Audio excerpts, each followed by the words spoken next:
হবে। যতক্ষণ পর্যন্ত দেশে ইসলামী হুকুমত বাস্তবায়ন না হবে ততক্ষণ পর্যন্ত দেশে নারী দর্শন, মদ, গাঁজা, গুম, খুন, দুর্নীতিবাজ, টেন্ডারবাজি, চাঁদাবাজি কিছুই বন্ধ হওয়া সম্ভব নয়। আমরা স্পষ্টভাবে বলে দিতে চাই, নূতন করে যারা বলতেছেন যে আমরা জেল খেটেছি, জুলুম খেটেছি, গুম হয়েছি, খুন হয়েছি, পরিবারের অংশ হয়ে গেছে, সেই অর্থ কোথা থেকে উৎপাদন করব? কি চাঁদাবাজির থেকে? অসম্ভব কথা। তাই যদি হয় হাসিনার মতন পরিণতি ভোগ করতে হবে দেশে। ইসলামী আন্দোলন যতদিন দেশে মাঠে আছে ততদিন পর্যন্ত আর কোনোদিন কোন অপশক্তিকে পার্লামেন্টে দেওয়া হবে না।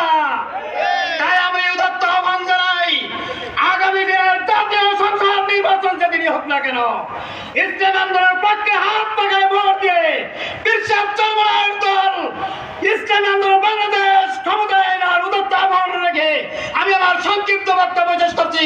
আমার তৌফিক ইল্লা বিল্লাহ। দেখা হবে রাজপথে, কথা হবে স্লোগানে। আসসালামু আলাইকুম ওয়া রাহমাতুল্লাহি ওয়া বারাকাতুহু।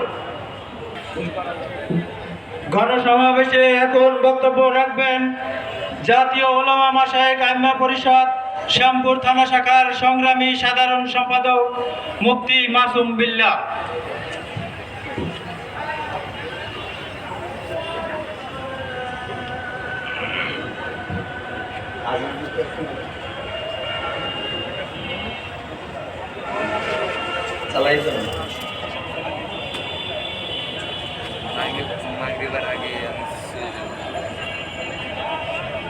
السلام عليكم ورحمة الله وبركاته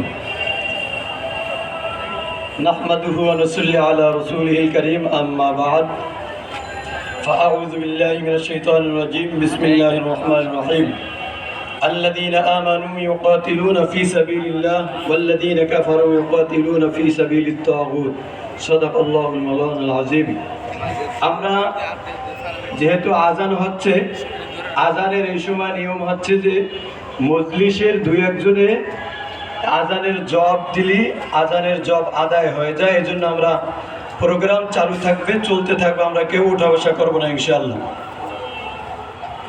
ইসলামী আন্দোলন বাংলাদেশ শ্যামপুর থানা শাখার আয়োজিত আজকের এই গণসমাবেশের সম্মানিত সভাপতি প্রধান অতিথি আমাদের শায়েখে চরমনায় উপস্থিত থাকবেন। আলহামদুলিল্লাহ, আমি অল্প কয়েকটা কথা শহীদ হয়ে যাব। কি বলেন সবাই? বলেন নাউজুবিল্লাহ। এটা কি শহীদ হবে? শহীদ হবে না, কারণ গণতন্ত্র কুফরি মতবাদ, এই কুফর বাস্তবায়ন করতে করতে সে মারা যাবে। এবং শেখ মুজিবুর রহমান